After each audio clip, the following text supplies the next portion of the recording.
So may buntag mga kaidol, another day, another vlog mga kaidol. So karon mga kaidol day, wa man tay lingaw, nagbuhat taglitag mga kaidol.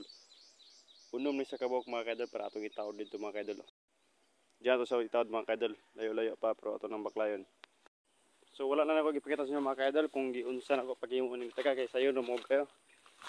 Manang wala na ako gipakita so karon mga kaidol ato na nitawod. So waya na to makakuha pa batag langgam.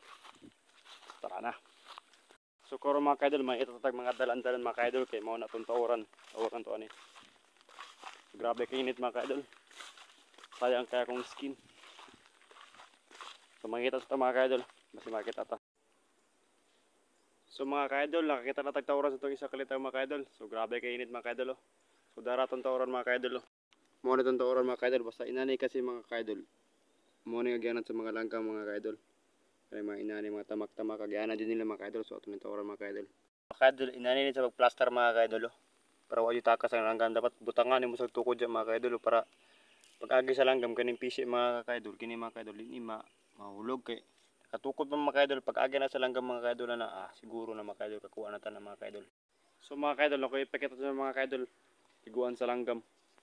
Nga ni mga kaidol ang lamit ora mga kaidol kanina mga liguan sa langgam mga kaidol kay diri na sila magtapok mga kaidol. So gataod tag isa diri mga kaidol dara mga kaidol. Okay.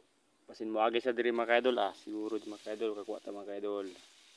So humana dito tawad mga kaidol no, wala lang ko sa inyo napakita kung saan pagbutang. So pero nakita mo sa pagplaster mga kaidol. So humana naman ta mga kaidol.